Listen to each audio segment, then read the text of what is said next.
Méditation et prière sur les textes liturgiques du jeudi 28 novembre 2024. Première lecture. Du livre de l'Apocalypse de Saint Jean. Dans cette lecture, Jean nous fait entendre le cri puissant d'un ange qui annonce la chute de Babylone, symbole de toutes les corruptions du monde. Cette vision nous interpelle. Où se trouvent les tanières de démons dans notre propre existence? Quelles sont les zones de notre vie que nous devons confier à Dieu pour qu'il les purifie?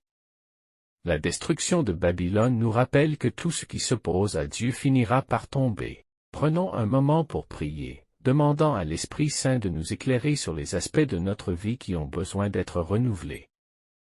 Psaume du jour. Psaume 99, 100. Le psaume nous invite à une célébration joyeuse, à reconnaître la bonté infinie du Seigneur. Nous sommes son peuple, appelés à entrer dans sa maison avec des chants de louange.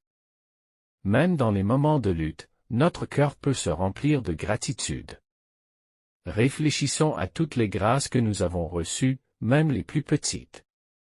Que notre reconnaissance soit une source de joie qui éclaire notre quotidien et nous rapproche de Dieu. Évangile du jour, Évangile de Jésus-Christ selon saint Luc chapitre 21, du verset 20 à 28. Dans l'Évangile, Jésus nous parle des temps de désolation, mais aussi de l'espoir qui jaillit au milieu de l'épreuve. Redressez-vous et relevez la tête, nous dit-il. Ces paroles résonnent comme un appel à la confiance et à la résilience. Même lorsque tout semble s'écrouler autour de nous, notre rédemption est proche. Prenons le temps de méditer sur ses promesses, d'accueillir la paix que Jésus nous offre et de nous préparer à sa venue. Prière. Seigneur, dans la tempête de nos vies, aide-nous à entendre ta voix. Éclaire notre chemin, montre-nous où nous devons nous détourner du mal. Donne-nous le courage de nous relever, de garder l'espoir en nous.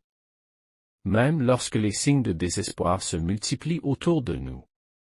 Fais de nous des instruments de ta paix. Et que notre vie soit un reflet de ta bonté et de ta lumière. Amen. Conclusion. Que ces textes nourrissent notre âme, nous invitant à la réflexion et à l'action. En attendant le jour des noces de l'agneau, que notre cœur demeure ouvert à la grâce de Dieu, toujours prêt à accueillir son amour et sa miséricorde.